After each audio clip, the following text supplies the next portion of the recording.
So it's good to see everybody. I feel like I haven't been to one of these in a little while. And hello, Zoom. I feel like the weather is making it nice to come out again.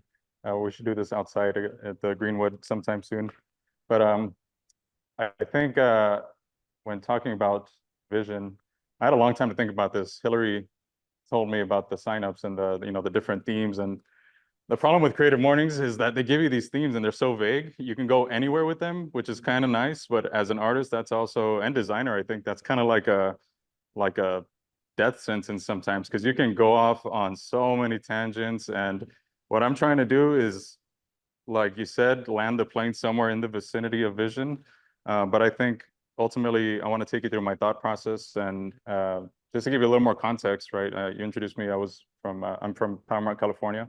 I was never, kind of artistically inclined. I went to school for business. I played baseball my whole life.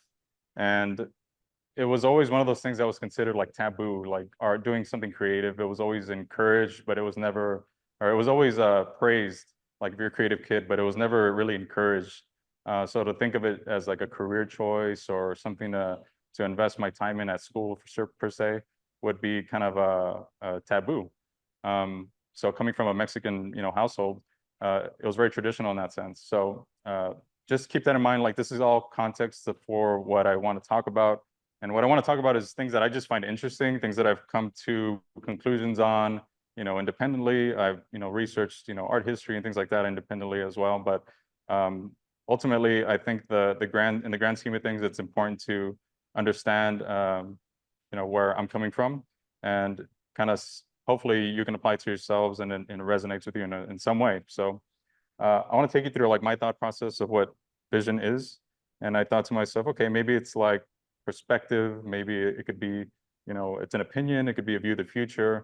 But ultimately what I landed on was it's the thought of an ideal, like what you want things to look like, to operate like. So if it's going to be a thought for the ideal, what is it going to be an ideal for? So I was thinking it could be, for work. I'll just talk about this. This is kind of like an escape for work. Creative Mornings is on a very Friday thing to do. So Creative Mornings is like a break in the routine, the pattern of your week and your work week.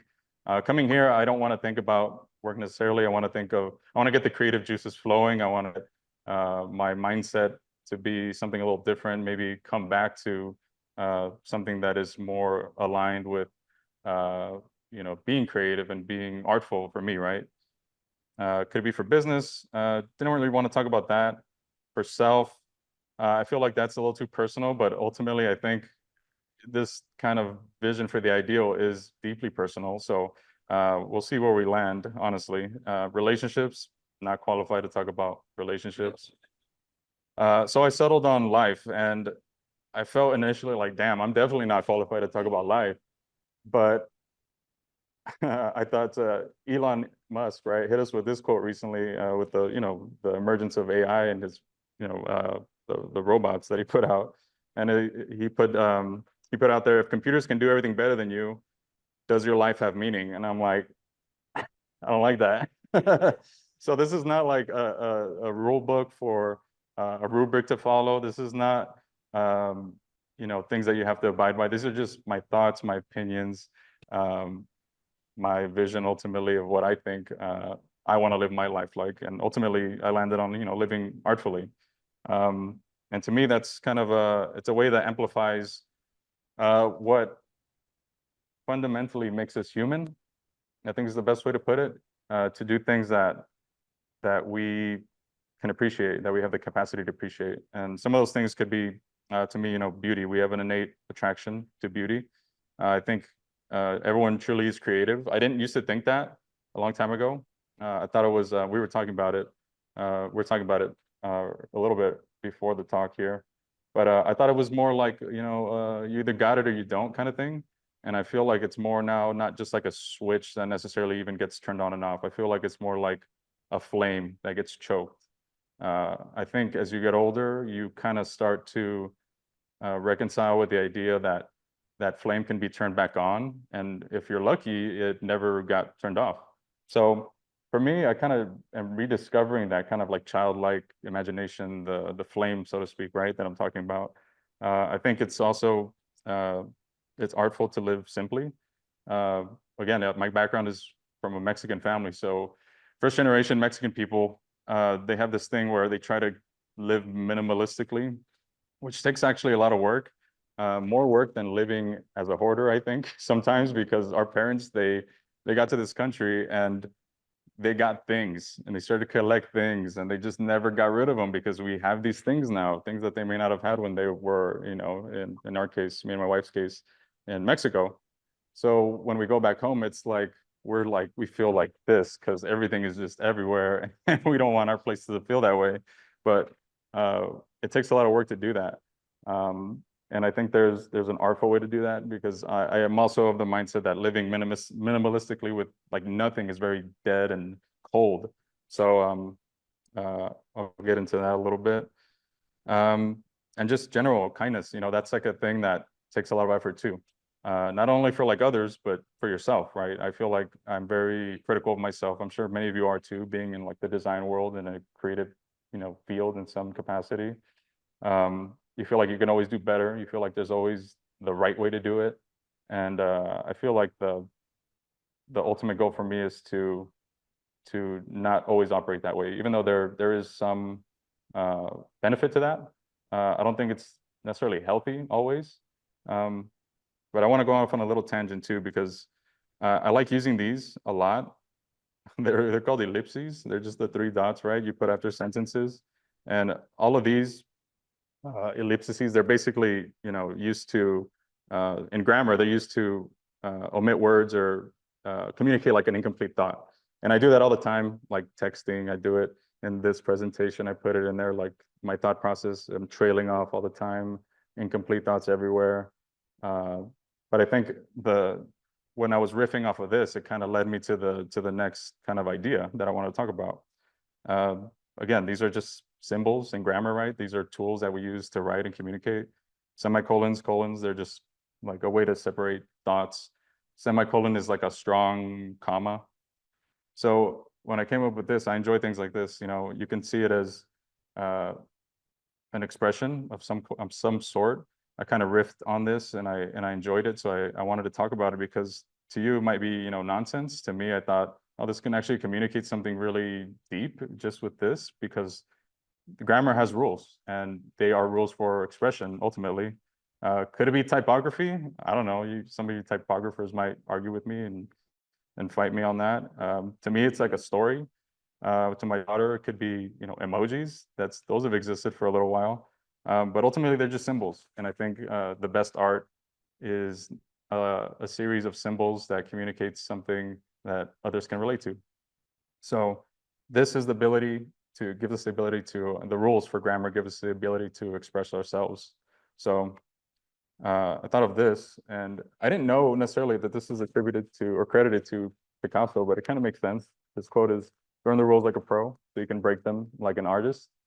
And the reason that resonated with me was because I feel like for the longest, I default to using rules, trying to follow the right or correct way to do something. And in design, I think you can argue that there is a correct way. There's, guidelines and things you learn in school, obviously, otherwise that wouldn't exist. But once you learn them, you kind of have to, evolve and then go past that. So learning what rules exactly and, what necessarily are the rules. I think there are definitely rules to living artfully in the sense that we can do things in a tangible and physical way. The way we experience the world is through an interface. It's through our five senses. And now that I put it on paper, in this presentation, I've noticed some patterns. And I put an asterisk just because, I know, not everyone is fortunate enough to have the five senses for one on one side. But for the sake of this, I notice things, I interpret the world through the five senses. That's what I do. And I was thinking also on the flip side, some people could argue that you have more than five senses, which is kind of in line with where I'll go with this. But to get into the metaphysical stuff, that's like another talk. I'm not even going to go there. It's like too early for that kind of stuff. So first is touch, right? That's like the most obvious one to me. I'm not gonna get into these, but haptic perception is a thing. That's the thing we do with just the way we interface with our physical bodies, right? With touching things. These are things that people have documented. They categorize for like infants and toddlers. I don't know what they all mean necessarily, but just know that people really study these things, and they show that people really care, and they develop these things in little kids, and it's a biological thing, right? Uh, this is something that I don't know when exactly Apple did this, but that little feeling you get when you're typing on your keyboard, your glass screen, essentially, that little feedback you get, it's called haptic feedback, right? It's emulating the feel of your physical keyboard like a BlackBerry would. So people take that into consideration. That affects the way you experience a phone. It's pretty simple, but it's powerful. The reason your furniture looks like this versus like this is because this is rough. This gives you splinters. This is not something you want around you in your house. That's inviting. That's smooth. You want to touch it. It draws you in, and it's just arguably more beautiful. You can see the grain better, and that all revolves around just not only the physical touch, but the way you perceive it to be, to the quality of it necessarily. I've never had a couch like this, but I know they exist because people make fun of it all the time. And I thank God I didn't, because that's like a big ick, right? That's like a huge ick. So I think designers really take that into account. Obviously, we want really soft, supple things you want to sit on. That looks nice and fluffy. That's exactly what that is. People are designing with that in mind. They put effort into thinking, how are you going to interface with this thing? And there's some art to that. And this is one of my favorite flowers. It's called alcatraz. I think it's called a lily, calla lily in English. But if you've ever felt it in person, the actual the leaf, the white part, is really soft and supple. It's super fragile. It's like you squeeze it and it's like water. I think we can appreciate things like that because of its beauty, because of its simplicity, because it's naturally occurring. And there's something to that. So I kind of let myself marinate on that a little bit. Next thing I kind of went into was smell. The whole idea of garnish, it's a simple thing. Not everyone does it because it requires extra work to garnish something like food or like a drink. I've never taken a bite of star anise, but I know that when I'm sipping it, it's making that drink taste better. And that's the whole point of it. Same thing with the cinnamon. You don't really taste it. It just kind of enhances that experience. And somebody, again, takes the effort to do that. If you recognize that in a coffee shop that puts in the work to actually do that for you, I think that's commendable. It's notable. It's a place that I want to go back to. And it's overall following the theme of just that effort, that intent, right? The smell of smoke, to me, I wanted to put this in here because I think the smell of smoke is so powerful, and just scent in general, it's association, right? Ultimately what it is. I associate it with a really powerfully nostalgic memory of cooking outdoors, even with like charcoal too. It's more beautiful than an electric cooktop. The flame is dynamic, the flame is natural. It takes more effort to stoke the flame, to keep an eye on it. And I think it's associated with kindness, because when somebody's cooking for you, ultimately that's a sign of effort and care that is required to make something for somebody else. And just the fact that you can smell it from miles away, and it's kind of like an announcement that hey, something's happening here, and the smoke is kind of the signal. And that's how we perceive that kind of event. That event that is getting together and cooking and stuff. The whole reason that the perfume industry exists is because we can smell. This is an aroma chart, so it's like showing the different complementary kind of scents. And I like to think of that a lot, because once I started doing this, I started noticing a pattern. And the pattern seems to be, I mean, it's going to be pretty obvious, but people like to use charts. People like to put things and organize them and make them efficient. And it's really nice, and it's really powerful too. But I want to get into sound first, because Sound is also something that is really important to me. I love music. I love going to music shows, concerts, whatever. Sound exhibitions, like art sound exhibitions. I think I want to play this video. I really like jazz. Jazz is like really complicated, and I didn't really like it before, but then you started peeling the layers and you start understanding, what improvisation is and what the most famous jazz musicians did and why they were so famous and revolutionary.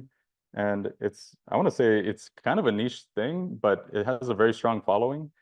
Um, I feel like partly because it is kind of hard, like the barrier to entry to listen to it is high because they make a joke about it being like elevator music, and some of it is, there's the elevator music has its place, but I think the amount of effort gets put into crafting a really tight jazz uh, song or piece or riff or anything is amazing. So I want to play like this. This is what a wrong note sounds like. This one here. So I was like, okay, there's no wrong notes. And they say that in jazz a lot, but you can kind of get an idea of what I mean here. There's like a really common riff. But when you're improvising, they say there's no wrong note, but there's just something off.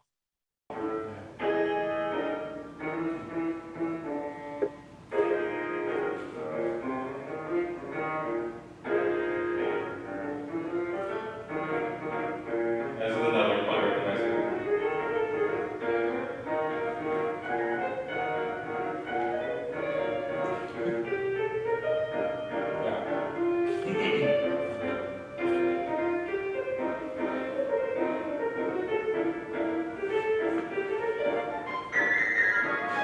Yeah, so he goes off the deep end, obviously. That sounds not good.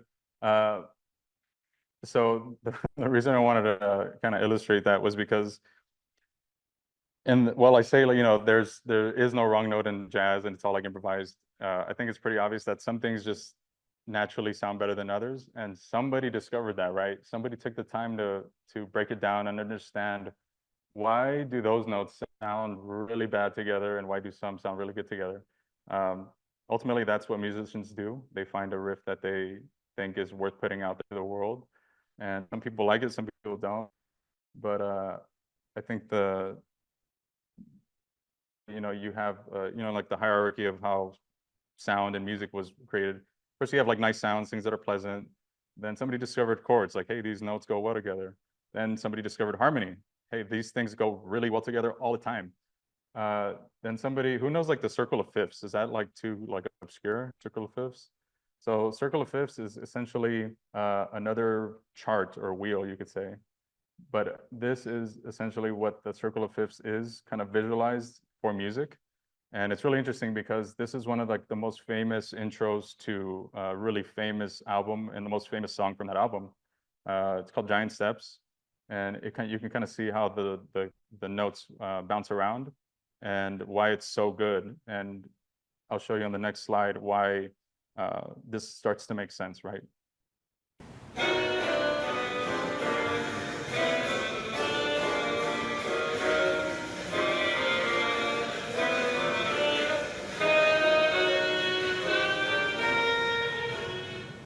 So that people think people credit that, or people think like that's one of the best jazz riffs ever.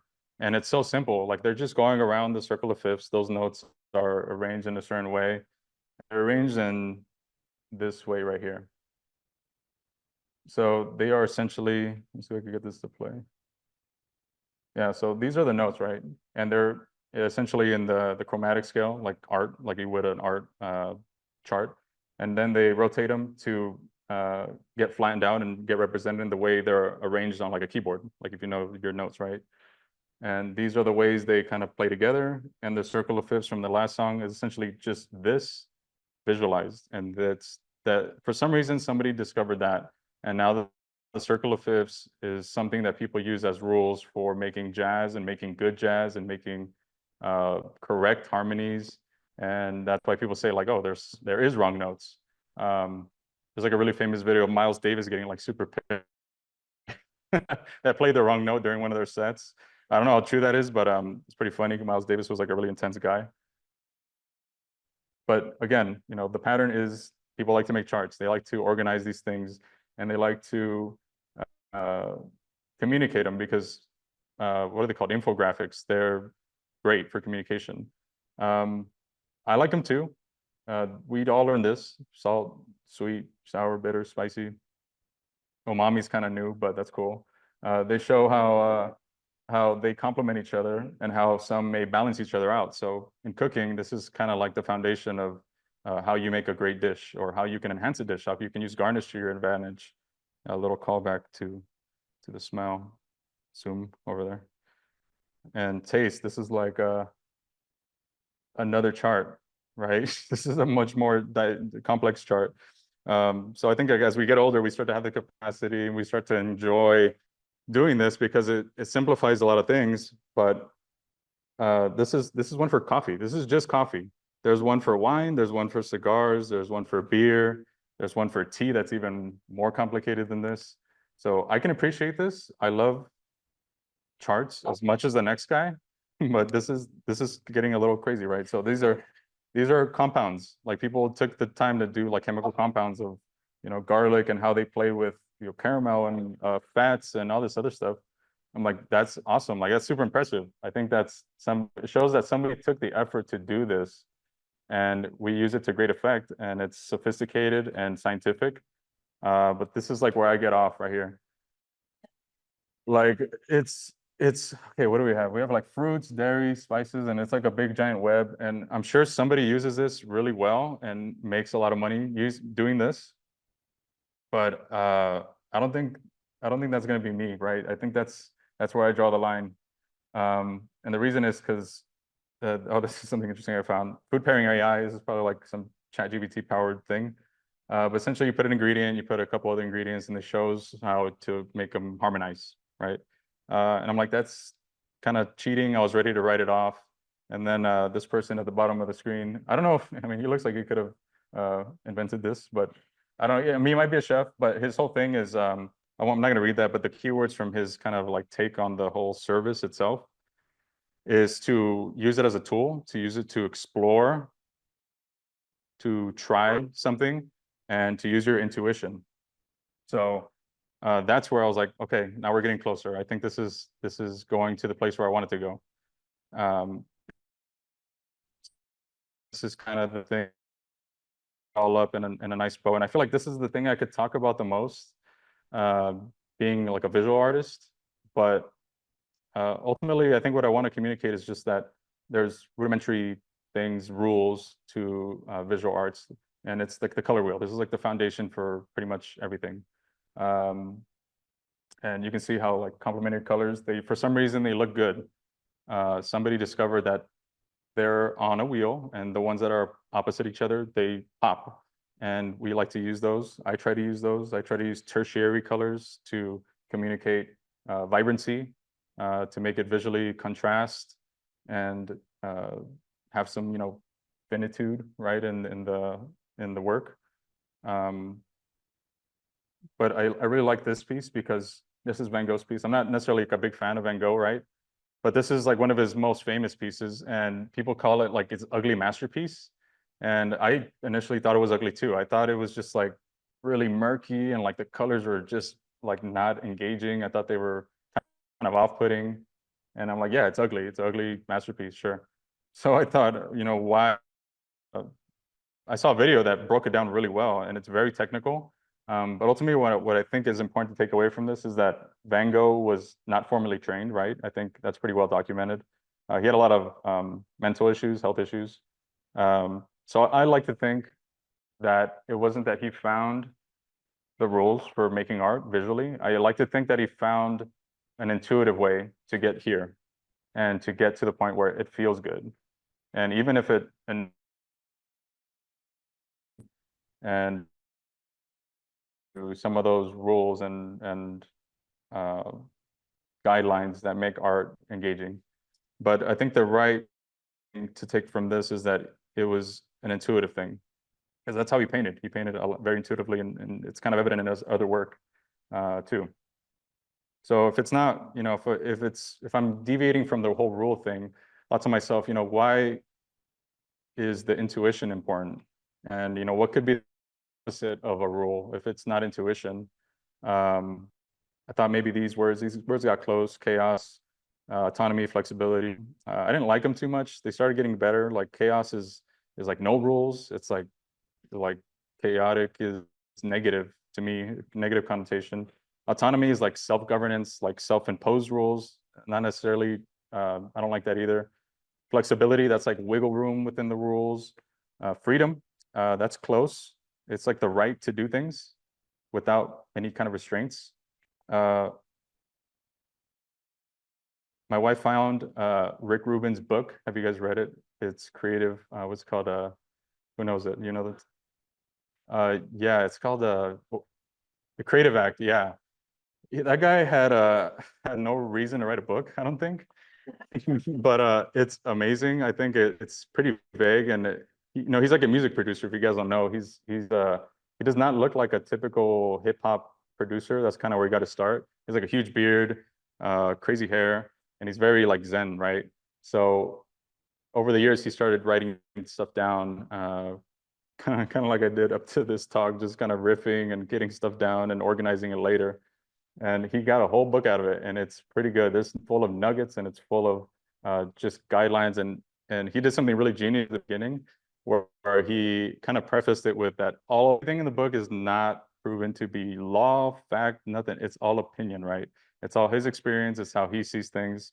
And I felt like that was really good because it took the pressure off, which is kind of what this quote does. And this is also from the book. So artists choosing to do something skillfully, caring about the details, bringing all of yourself to make the finest work you can. It's beyond ego, vanity, self-glorification, and the need for approval. So there's like a lot of things that mirror the Creative Mornings manifesto in there. And I really liked it because once you boil it all down, I think there's a lot of parallels, and it's things that are worth highlighting and embracing and encouraging, which is what I want to do with you guys, right? You took the time to be here. I want to put this top of mind for you because I try to catch myself all the time. My default is to use the rules and the charts and to try to find my way through a very tried and true reverse engineered kind of approach. But that's a lot of work in a different direction. I think the best word is something more along the lines of liberating, right? You want to operate in a way that's liberating. And to me, this is the closest word because when you're liberated, it kind of gives you permission to do things. Lets you be kind to yourself. It lets you make mistakes, to not worry about, what necessarily. Again, back to the, knowing the rules. You have to kind of know where you're at. You have to have a foundation. You have to know where the pitfalls are. Otherwise, you're kind of just throwing stuff on the wall and seeing what sticks. But again, intuition is kind of beyond the five senses also. I think not having rules is important. I think not using rules to guide intuition is important because intuition is just kind of like a foundation. And it's tough because while it doesn't require rules, what it does require is for you to be authentic, for you to be honest with yourself, and for you to be aware ultimately. If you don't have those things, intuition can't really happen. Otherwise, it's more like projection, I think. Intuition is important when you're trying to create art. It's important when you're trying to design something great. You can use the rules to your advantage, but ultimately, I think if all you're doing is just observing rules and following guidelines, that gets really difficult, and it starts to be, to me, soul sucking is the word I like to use. But I think observing came second to intuition, and what I mean by that is that the feeling of musical harmony came first. I think the feeling of nostalgia from, say, smell came first. I think the feeling of safety from like your mother's touch, right? That came first. And then the rules came and tried to replicate those feelings, which is what we do when we get older to try to either, again, like reverse engineer something like a product or a piece of tech, even, we see that up right now in AI. I think it's great for science and math, and those things are necessary. But this is not like my vision of living scientifically, right? This is my vision for living artfully, and that relies heavily on human intuition. And while we have made a lot of rules, I think learning to trust yourself, and this is something I'm doing. This is something I'm struggling with. I'm trying to like catch myself and get better every day at trusting myself. But we have the capacity to lean into our emotions. And when we have a strong foundation, we're honest with ourselves and we make an honest attempt at making something. I think that's important. I think that should be encouraged. I think that's the most exciting way to do things. And I don't think life has to be all that complicated. And I'll say that I think I come from like a place of privilege to say that in some ways, but I feel like we have the obligation to do that. I think we have to keep going in that direction for things to be ultimately worthwhile in the moment. You can't always think of what the outcome is going to be. I think it's important to just do the thing you're doing honestly and make an honest attempt at doing something good. And ultimately, I think what I landed on was living life more as an engaged person rather than an observer. So an observer is somebody who uses the charts, uses that kind of vision to guide everything they do. And I think ultimately, to make an honest attempt is all that there is. Whether you win at something, whether you lose at something, an honest attempt at anything is never the wrong choice. You can always get better if you choose to do so. But my hope is that I live as an engaged person, as an intuitive person, and it's a hard code to break when you have a background like mine. But everyone has like their own kind of challenges. So I think if anything, what I would want to do is to put this at top of mind for you just for today.